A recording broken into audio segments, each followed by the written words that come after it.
Ветераны труда – это категория людей, имеющих различные степени заслуги перед своей родиной. Совершенно естественно, что граждане любой цивилизованной страны должны таких людей уважать, а государство обеспечивать рядом заслуженных льгот. Это обязательная мера социальной поддержки. Она демонстрирует возможность трудящихся граждан получить от общества различные привилегии и высокую оценку своей трудовой деятельности.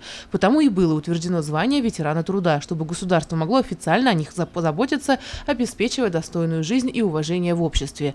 С 1 июля этого года вступают в силу изменения, внесенные в федеральный закон о ветеранах, уточняющие основания присвоения званий ветеран труда и ветеран военной службы. Так, в перечень наград, дающих право на присвоение этих званий, включены почетная грамота президента России и благодарность президента России.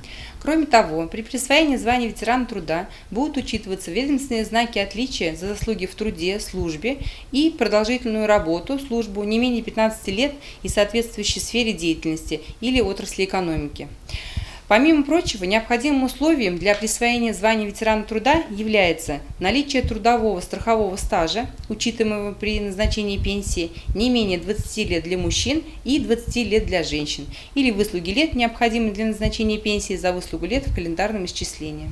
Также звание ветеран труда будет присваиваться лицам, награжденным в соответствии с законодательством Башкортостана государственными наградами, либо удостоенным почетных званий Республики Башкортостан, имеющим трудовой страховой стаж, учитываемый для назначения пенсии, не менее 25 лет для мужчин и 20 лет для женщин, или выслугу лет, необходимую для назначения пенсии за выслугу лет в календарном исчислении.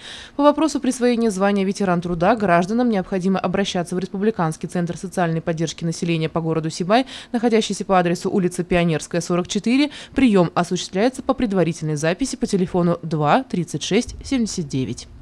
Елена Афанасьева, Азамат Галин, Любовь Карпова, телекомпания СТВ.